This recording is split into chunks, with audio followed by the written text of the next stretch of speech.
¿Pueden verlo ahí? No, ahora no. Hace un No, ratito entiendo. veíamos la Acá, imagen, sí, ahora no. acá estamos. Bien. Ahora sí. Ay, Dios.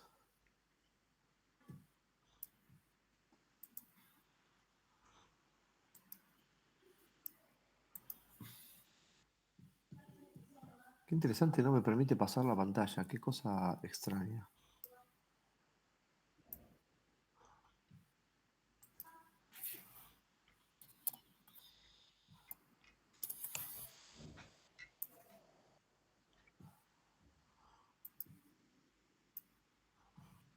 La podemos ver ahí igual, se ve bien, ¿eh? Acá se ve bien así. Sí, sí. Lo que O pasa sea, es se que acá siguen no viendo las puedo. Sí, pero no me deja. eh, avanzar. no me deja pasar las diapos, los slides. Y si lo señalás al costado, le marcás el 2. Pero No, nosotros mira. estamos viendo ese modo, digamos, en el que se Sí, ven sí, las estás viendo lo diapositivas. que veo yo. Pero no sé por qué no me deja hacer esto. Ahí ves, ahí se ve. Se ve perfecto. Listo, seguimos como antes. Bueno, crecimiento de cavidades cardíacas o hipertrofias, como quieran, como se quiera mencionar. Eh, lo más importante de esto es eh, pensar que cuando uno analiza una morfología en el electrocardiograma, está analizando despolarizaciones conjuntas, tanto de las cavidades derechas como de las cavidades izquierdas.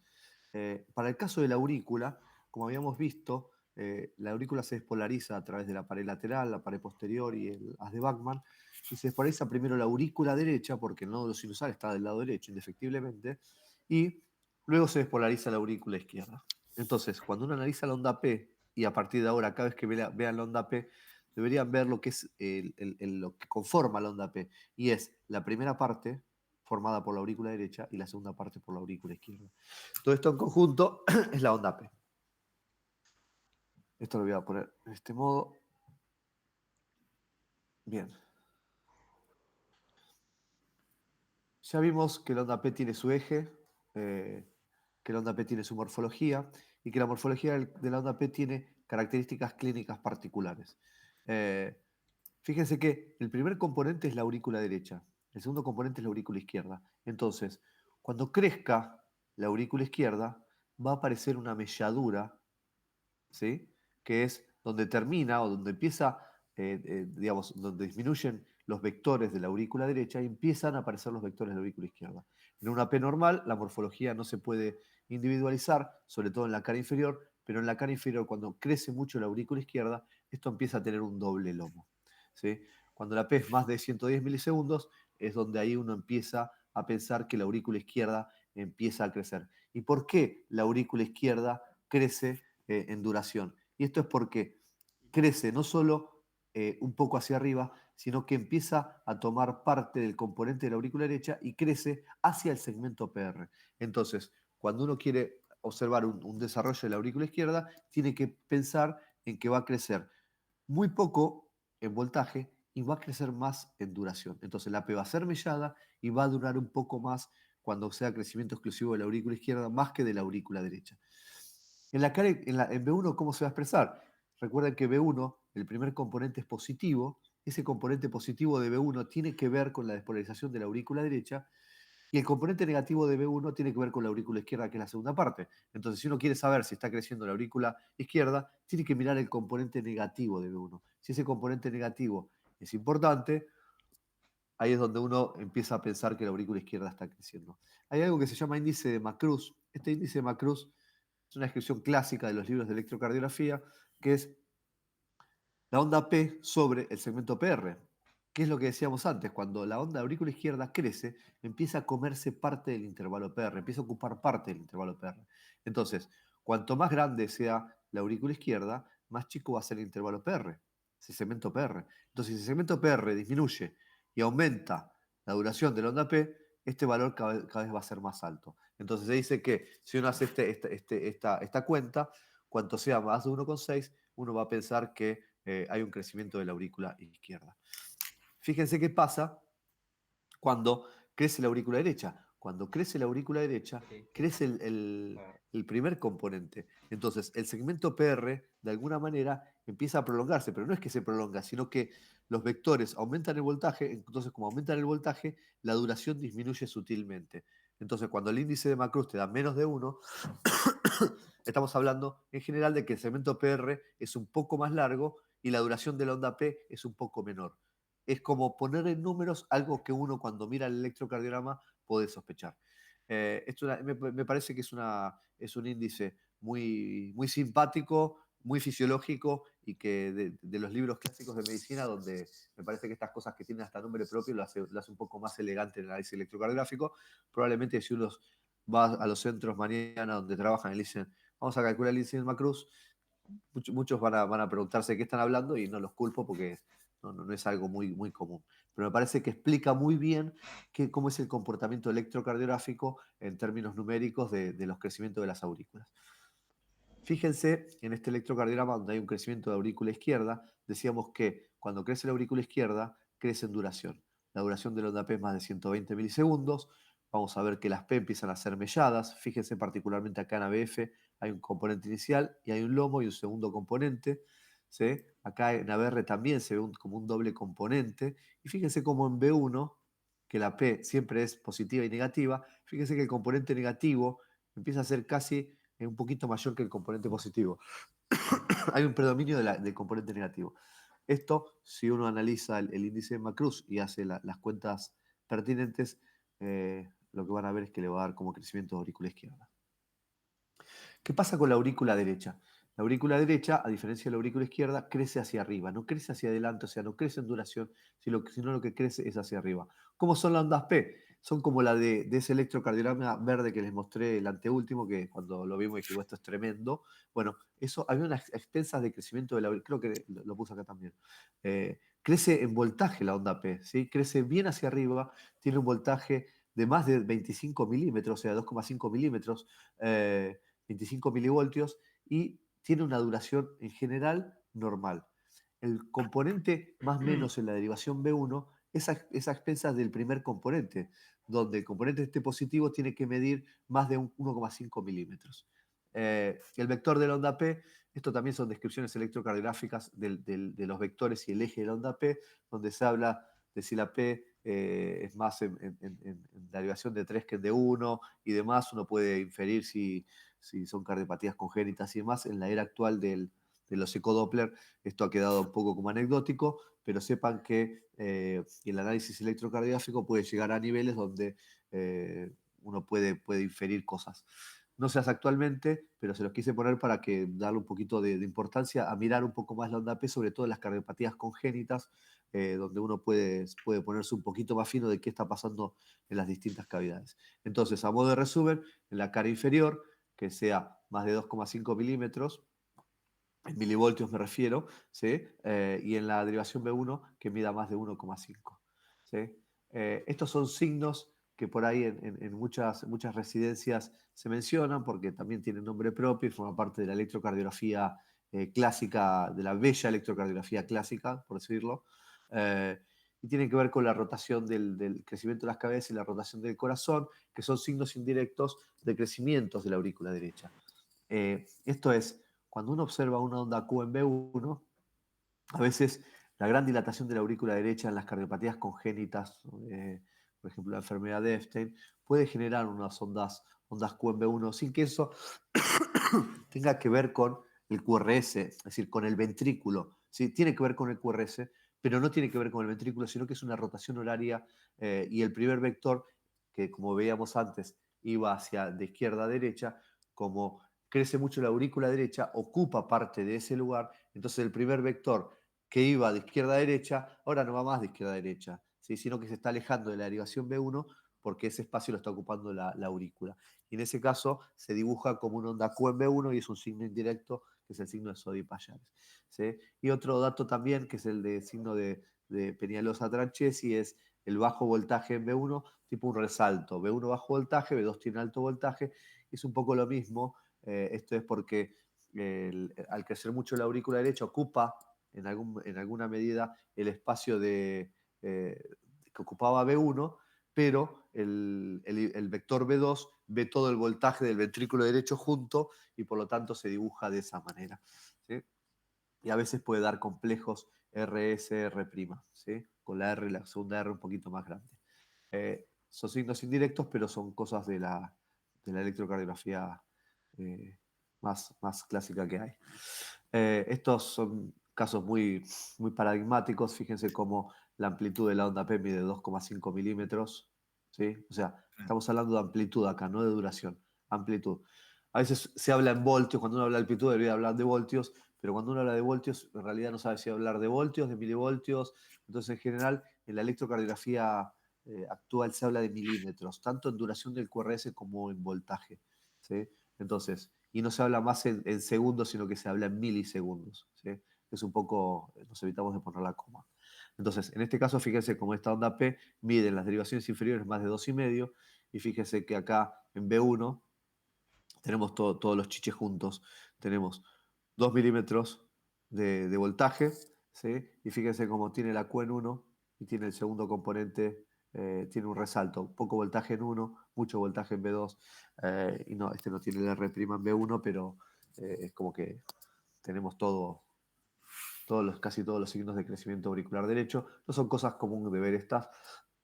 Si trabajan en centros donde le derivan pacientes pediátricos, ahora lo que es cardiopatías congénitas del adulto, esto frecuentemente lo pueden encontrar. Y esto es lo que decíamos, cómo uno puede analizar las ondas P y pensar si la P es por una enfermedad pulmonar o es una P más congénita, y eso tiene que ver un poco más con la desviación de los ejes y demás. Eh, Siempre que vean estas P en general tan grandes, tan magníficas, el primer diagnóstico es una cardiopatía congénita, sí, eso es indudable. Y en algunos casos, en EPOC muy avanzados, lo que pasa es que un electrocardiograma en un EPOC con esta onda P, el paciente viene con el tubo de oxígeno y una silla de ruedas al consultorio, y la verdad que no hace falta mirar el electrocardiograma para saber que las cavidades derechas no están andando bien. Agrandamiento también, bueno, esto es lo que decíamos antes. Fíjense cómo estas ondas Q, ¿sí? Las derivaciones B1 por rotación del corazón, y fíjense cómo este hipovoltaje en B1 y resalto de voltaje en B2 con esta R', eso es otro signo también de crecimiento de cavidades derechas. Este electro ya lo vimos, ¿sí? Más de lo mismo, ¿sí? Fíjense que acá comparten el agrandamiento vía auricular. La onda P es más de 2,5 milímetros, ¿sí? En la derivación, en las derivaciones inferiores. Y fíjense algo interesante, porque cuando uno habla de crecimiento de ambas cavidades, es como que es una competencia en el análisis electrocardiográfico. ¿Por qué? Porque crece en voltaje y crece en duración. Entonces uno dice, pasan las dos cosas al mismo tiempo. Entonces, ¿quién se lleva los laureles? ¿Va a crecer en duración o va a crecer en voltaje? Porque si la aurícula está creciendo mucho la aurícula izquierda y está arrastrando la onda P hacia adelante, pero la aurícula derecha crece y la quiere arrastrar hacia arriba. Es casi como, uno debería pensar como una batalla, pero en algún punto esos dos signos no se comparten tanto. Entonces uno ve una P de gran duración, entonces dice, bueno, esta P enorme izquierda tiene que estar mellada. Bueno, no está mellada la onda P, ¿sí? Tiene mucho más voltaje en las derivaciones inferiores, pero no se ven melladuras. Entonces pensaría, es más derecha. Ok, vamos a ver B1. No, pará, no es lo que mide la onda P en B1. Es más de 2 milímetros, esto es izquierdo. ¿Sí? El componente negativo o sea, es más grande que el componente positivo. Es un crecimiento clásico de aurícula izquierda. Entonces, este caso es un crecimiento de ambas cavidades, y siempre cuando pasa eso, es casi como una competencia vectorial, ¿no? ¿Qué vectores tiene predominancia? ¿Cuál es la masa crítica de una aurícula y de la otra? Y eso también pasa en las cavidades izquierdas y en los bloqueos de rama. Si yo tengo un bloqueo de rama derecha o un bloqueo posterior, ¿qué es lo que gana en los vectores? Bueno, no es fácil a veces analizarlos. Agrandamiento B auricular es lo que decíamos recién. Tenés una onda P aumentada, en voltaje más de 2,5, puedes tener un componente negativo más que el positivo en las derivaciones B1. El eje es una competencia vectorial, hay que ver lo que predomina, y bueno, es un poco el análisis un poco más del electrocardiograma, un poco más fino. Fíjense en este caso como, si bien tiene crecimiento de aurícula derecha, a diferencia del electro que yo les mostré antes, si bien tiene más de 2,5 milímetros en derivaciones inferiores, fíjense B1. En el otro electrocardiograma que les mostré, B1 casi no tenía el componente de la aurícula derecha. Fíjense como en este electrocardiograma el componente de la aurícula derecha predomina sobre el componente de la aurícula izquierda. ¿Sí? Ahora, si uno mira el segmento PR, si uno le hace el índice de Macruz, fíjense que el segmento PR no existe y que la onda P está mellada acá. Entonces, los electros nunca son 100% específicos y todos exactamente iguales, dependen de los tórax, del corazón, de las posiciones, de la masa crítica. Por ahí hay un paciente que tiene algún grado de insuficiencia mitral, tiene más crecimiento de aurícula izquierda que derecha. Sepan que hay una competencia. Pero cuanto más información sepamos en el electrocardiograma, más preciso podemos ser. Uf, esto es una catástrofe. Es un flutter. ¿Sí? Antes que nos volvamos locos, fíjense que hay 2 aurículas por cada ventrículo. Acá hay 1, 2, 3, 1, 1, 2, 3. Es un aleteo auricular. ¿Sí? Con conducción 3-1. Fíjense, en este caso, se lo mostraba más que nada porque esto es una doble salida de ventrículo derecho, es una cosa sumamente rara, extraña. Y fíjense cómo tiene un crecimiento de cavidades enormes. Fíjense acá el componente de la aurícula izquierda, ¿sí? Y al mismo tiempo el componente de la aurícula derecha. Si eres un flutter, ambas aurículas están aumentadas de tamaño. ¿Sí? Y que la onda del flutter en algún momento se superpone a ese QRS también, ¿no? Sí, claro, está metida acá. Por ejemplo, esto Ahí. es la R'. Fíjense cómo la onda de flutter está ahí, acá hay otra. Acá cae adentro del QRS, no se Claro, ve. ahí Acá sí. cae Eso acá, termina acá, siendo acá. esa otra R, la R' Sí, sí, parece tan ancha y es porque cayó ahí. sí, no, estos casos encima sí. Tiene conducción 3-1, pero a veces estos te vienen Ujú. con una conducción 2-1 y un ciclo auricular largo y se te mete dentro del QRS y genera dudas, ¿eh? En buenos ojos, dudas también. Y ¿qué otra cosa le decía? Mencionar este electro también que está bonito. Bueno, nada. Aparte tiene un bloqueo de rama derecha y un eje de mi bloqueo anterior izquierdo también, Sí, ¿no? tiene un bloqueazo de rama derecha, un eje de Ujú. bloqueo anterior izquierdo y un crecimiento de cavidades derechas. Eso lo vamos a ver. Fíjense que Sí, la impresionante. primera R, que tiene que ser una R chiquitita, tiene una Ujú, R más alta que la ujú, R'. Y fíjense en B2 la R que tiene enorme. ujú. Entonces tiene también crecimiento. Y fíjense cómo la rotación del eje, la transición, es invertida. El eje está rotado Hacia hacia la la, derecha. hacia la derecha, antihoraria, Claro, digo. exactamente, porque tiene poca R en B5, B6, que es algo sumamente inusual. Ujú. Bueno, después, bueno, esto ya lo vimos. Eh, ¿Por qué es importante los ejes en las hipertrofias ventriculares? El eje de la hipertrofia ventricular es importante porque cuando te crece una cavidad, las fuerzas vectoriales de esa cavidad que crecen arrastran todos los otros vectores. ¿Sí? Entonces, ¿qué pasa en la hipertrofia ventricular izquierda? El primer vector aumenta y el tercer vector aumenta de amplitud. Fíjense que transforman en vectores mucho más grandes. ¿Sí? Y esto también al mismo tiempo genera cambios en la repolarización que no necesariamente tienen que ser isquémicos. ¿Sí? Eh, el corazón, al crecer el tercer vector, también crece un poco el cuarto vector y el corazón empieza a tener algún grado de rotación, gira de manera vertical y empieza a ocupar parte, gira hacia la izquierda y el eje se empieza a desviar y también si sigue creciendo, se sigue dilatando, puede ocupar parte también del ventrículo derecho. Todo esto genera cambios en electrocardiogramas que tienen expresión numérica. ¿Sí? Cuando uno dice, quiero saber cuántos criterios de hipertrofia ventricular izquierda podemos encontrar en un electro, bueno, sepan que hay muchísimos criterios descriptos para saber cuándo viene hipertrofia ventricular izquierda, pero lo que hay que hacer es acordarse de los que a uno más les gusta o que le salen más fáciles. ¿Por qué? Porque ninguno de estos criterios, perdón, quería ver esto, no, que ninguno de estos criterios tiene especificidad de 100%. Mejor dicho, ninguno de estos criterios es sensible. Algunos tienen mucha especificidad, otras no tienen tanta, pero la mayoría de estos criterios tienen un 20 o 30% de sensibilidad. ¿Qué quiere decir? Le hacen un Doppler a un paciente, tienen 14 de Septon, le hacen un electro y no lo ven. ¿Sí? Al mismo tiempo se van a encontrar con pacientes jóvenes que le hacen el Sokolov y le da hipertrofia ventricular izquierda, y son pacientes que no tienen hipertrofia ventricular. ¿Qué significa? Que cuando uno ve un electro con hipertrofia ventricular izquierda, generalmente la hipertrofia existe. ¿Sí? Ahora, uno puede tener una hipertrofia ventricular izquierda más comúnmente sin que el electro tenga expresión, sobre todo en las etapas iniciales. Si tiene una insuficiencia aórtica, se le muestro el electro a mi hija y me dice eso, ese electro tiene hipertrofia, pero en pacientes donde tiene hipertrofia por hipertensión y demás, es común que uno le haga electrocardiograma y no sean patológicos y los pacientes tienen hipertensión, tienen el eje un poquito desviado, no tienen bloqueo y el eco tiene un septum de 12, 13. Entonces, sepan que los electros, si bien cuando uno ve hipertrofia probablemente la tengan, sepa que a veces no tienen la sensibilidad necesaria. Entonces, ¿cómo es la forma de mejorar el rédito diagnóstico? Que de eso se trata, es aprenderse varios criterios.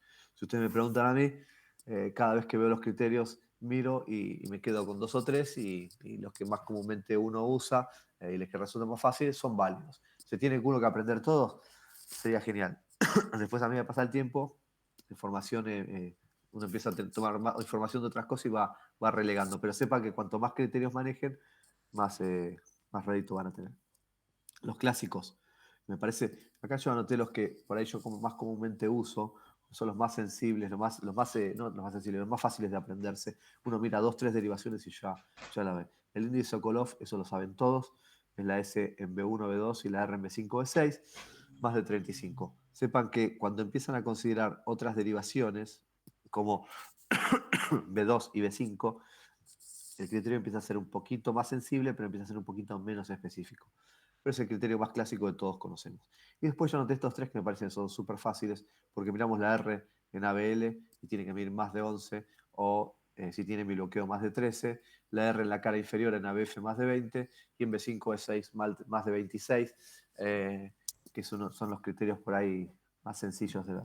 Cuando tienen, este criterio en realidad es un poco subsidiario del Sokolov, porque cuando tenés 26 milímetros en B5, B6, probablemente si uno mira B1, B2, llega a 35, pero bueno, es una forma de mirarlo rápidamente. Y hay otro criterio que tiene una especificidad altísima, pero una sensibilidad extremadamente baja, que es la R de B6 más alta que la R de B5. Y probablemente cuando digo esto, muchos van a decir, pero pará, siempre es más alta la R de B6 que la R de B5. Y no, es al revés. La R de B6, a ver si vos un electro, ¿sí? Generalmente, ¿sí? La RB6 generalmente es más baja que la RB5. Fíjese, este se llama criterio de Cauchy, que esto es un criterio de hipertrofia muy específico, pero yo cuando lo he leído, lo he buscado un montón de veces y casi nunca lo encuentro. Pero bueno, sepa que es un criterio muy fácil de ver. Si no lo ve, ya está. Y después los criterios de la repolarización, sobrecarga sistólica o diastólica.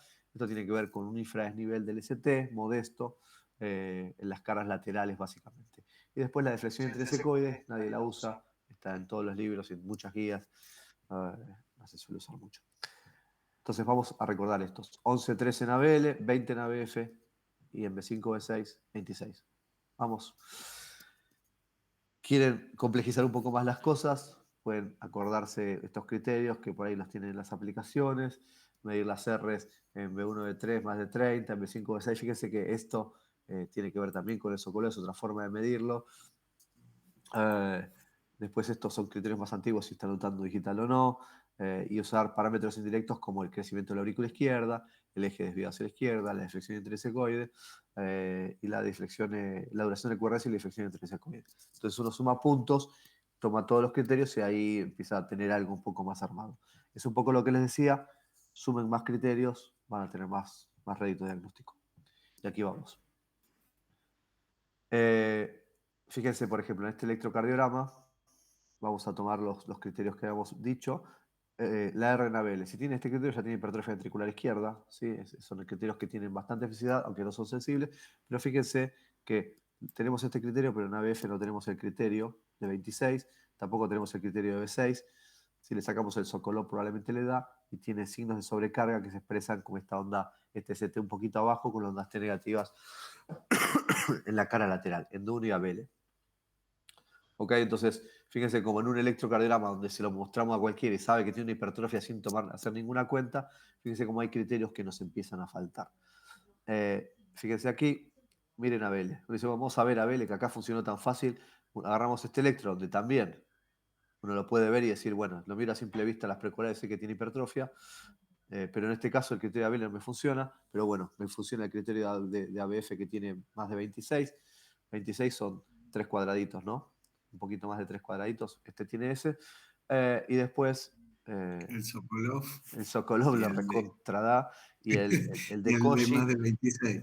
y el de más de 20. Pero fíjense cómo este que tiene una hipertrofia magnífica no tiene la sobrecarga. Claro, Entonces, no tiene esa de sobrecarga. sobrecarga diastólica. Entonces uno dice, En, entonces, en la lateral alta tampoco, en diagonal Vélez exactamente. tampoco. Entonces, ¿cómo uno puede decir, cómo puede ser que con semejante hipertrofia no tenga esos criterios? Bueno, así es la vida. No es completa. Es- Sí, sí. no, que cuando no encontrás, viste, más de uno, a veces uno queda con eso, pero hoy el ecocardiograma te viene y ya a veces ni tu signo y ya el eco el paciente a veces viene primero con el eco que cuando le pedís el eco. Exactamente. Pero bueno, yo creo que vos que creo que tenés bastante experiencia por lo que parece, y está pasado de tener pacientes con este electro, el de la izquierda, y la mandás a hacer un eco.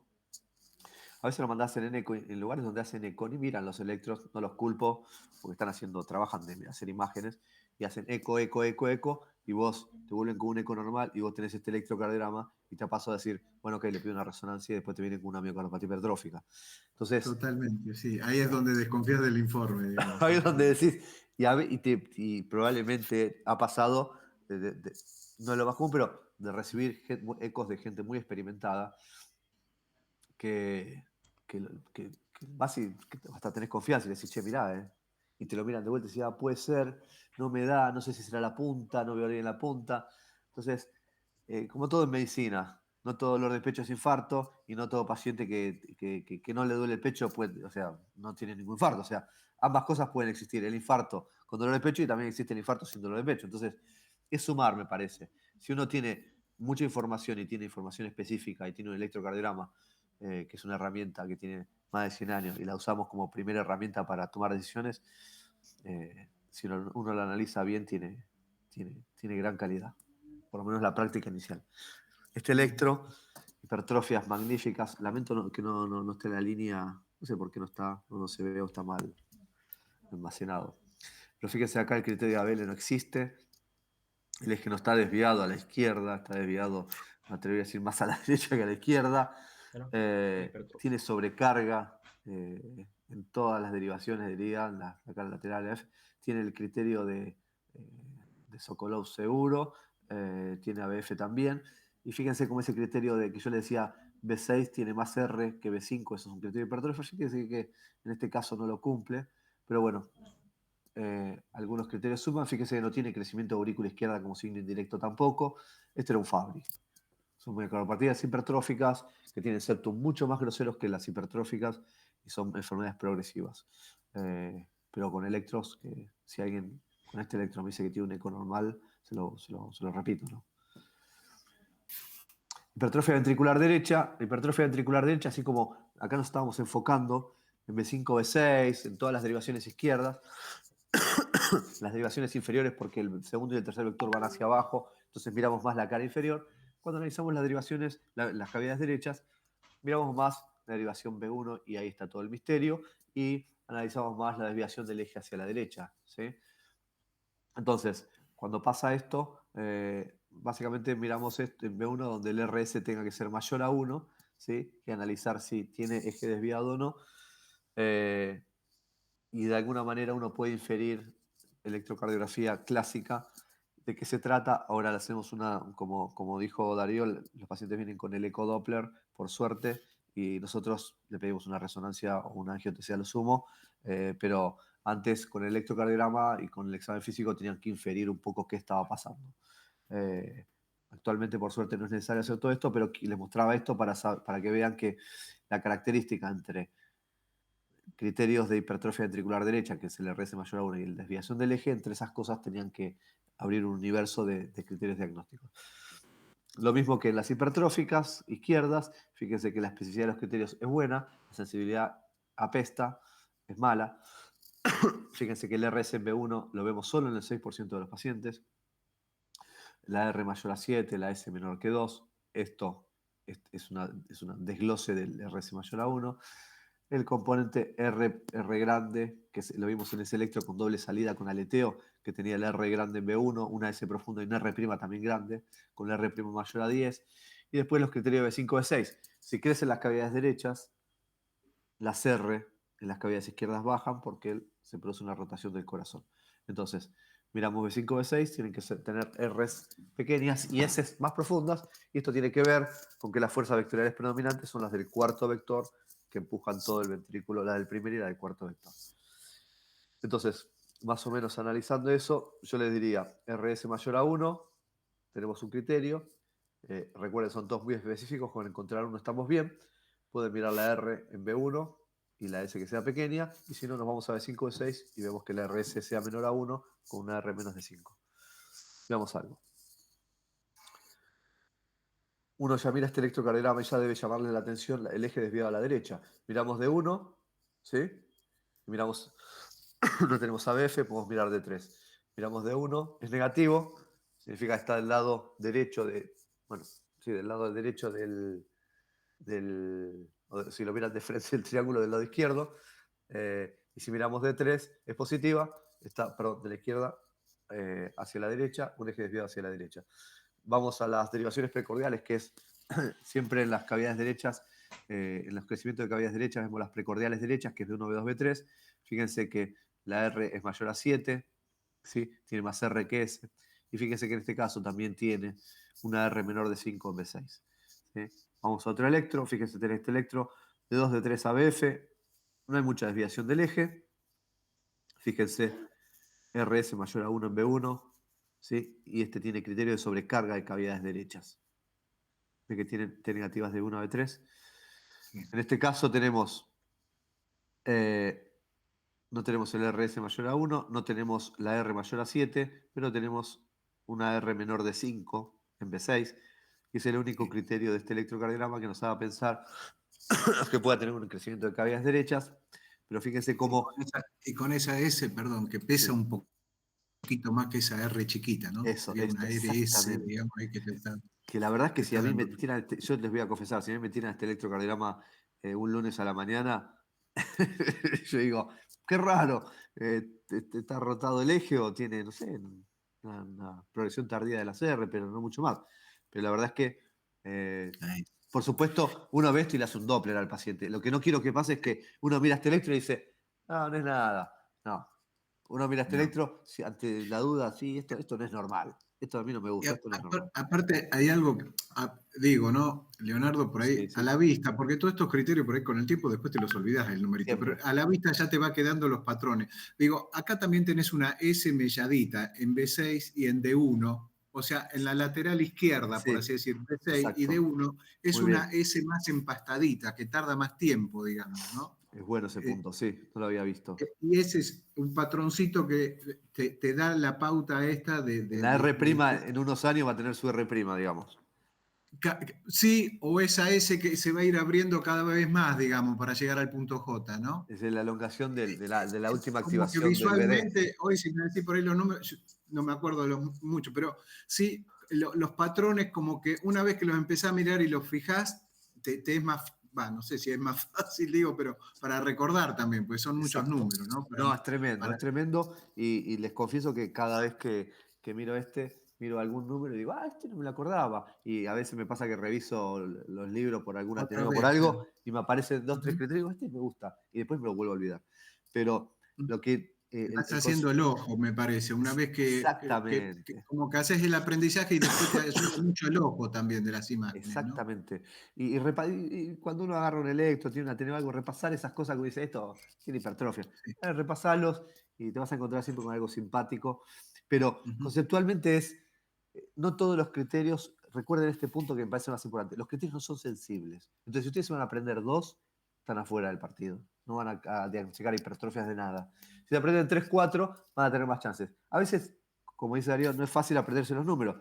Pero por no decir, pará, yo sé que B1 está mirando el ventrículo derecho. Si tengo mucha R, algo está pasando ahí, eso tiene que ser cavidad derecha. No sé si era 7, si era 10, si era 3. Sí. Pero tiene más R que ese. La cosa va por ahí. ¿Sí? Un poco eso. El mismo con la hipertrofia ventricular, acá empiezan los vectores a competir, depende del tórax, del corazón del paciente, de qué crece más, si la aurícula, si el ventrículo. Si el ventrículo ocupa el derecho, ocupa el lugar del izquierdo, viceversa. A veces son estos son sumamente difíciles de diagnosticar. Es una suma de lo que ya saben. ¿Sí? El eje más a la derecha o más a la izquierda, el RS en B1, esto es de cavidades derechas, pero también tiene cavidades izquierdas. Fíjense, tiene Y más R el que Q, la Q en B6, la Q ese en QR, B6. digamos, que está marcando el crecimiento derecho, ¿no? Exactamente. Tiene más Q en B6. Esto es por el primer vector que está aumentado y se ve acá bien expresado en B1. Acá lo mismo, una R' muy grande, pero con la primera Ahí R también hasta tiene el elevada. patrón de bloqueo de rama derecha, digamos, en esa imagen de B1, Exactamente. B2. ¿Sí? Un poco son los dos criterios juntos. A esto, a ver qué tenemos acá.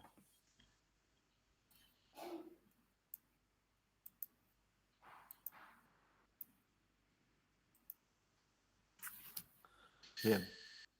Bueno, no sé por qué este electro está acá. Sí, en realidad sí se llama acorde.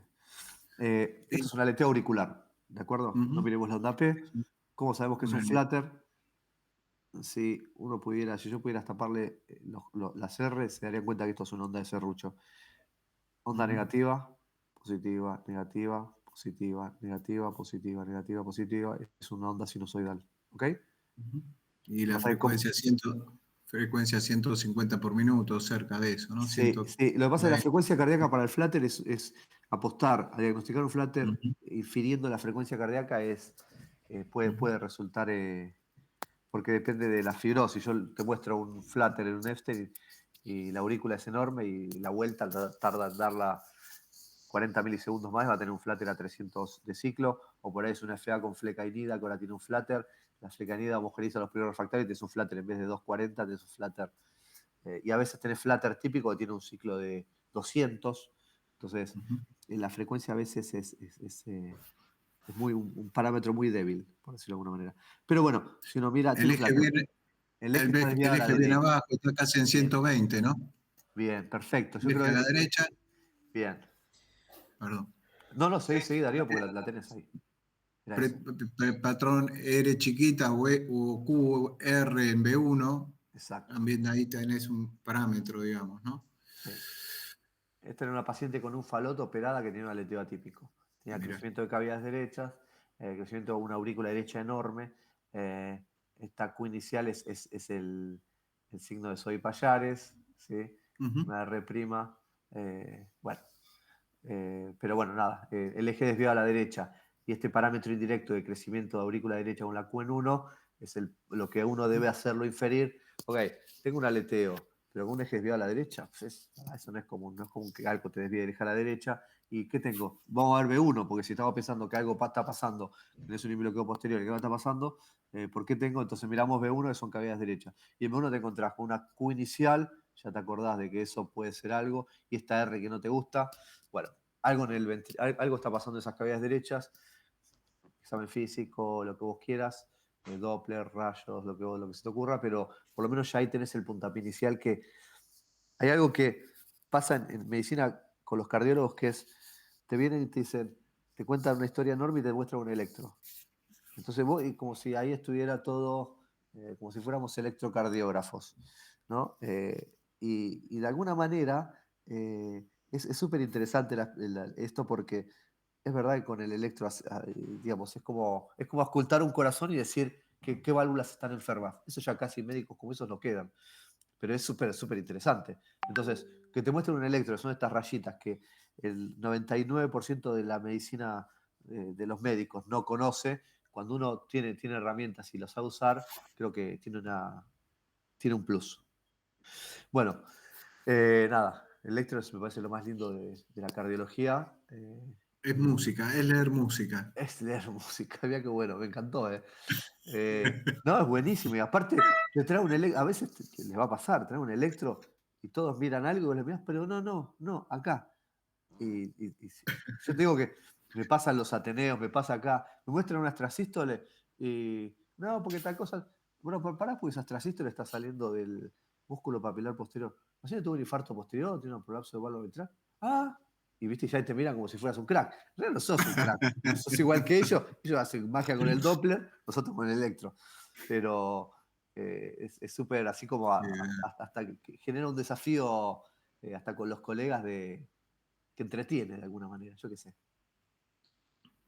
Bueno, nos quedan 2 clases, una que va a ser de bloqueos, que esa va a estar buenísima, y que va a ser el martes, y después otra de patrones electrocardiográficos, que es un poco un menjunje de cosas que vamos a ver varias enfermedades. No voy a intentar que aprendan ni Wolf, ni Brugadas, ni QTs, ni nada, sino que ver electros y que uno pueda ver el electrocardiograma y decir, esto no está bien y me suena de algún lado, y después en cada segmento de la carrera van a explayarse esas cosas. Qué bueno. Así que si les parece, nos vemos el martes que viene más o menos a las 6 de la tarde. Sí, no hay problema. Te pasamos un link también. Dale, buenísimo. Fernán. Sí, Fernán lo hizo perfecto, así que podemos repetirlo. ¿Listo? Bueno, muchísimas Doctores, gracias. Gusto nos vemos conocerte. pronto. Gracias, doctor. Hasta luego. Chao, gracias. Hasta luego.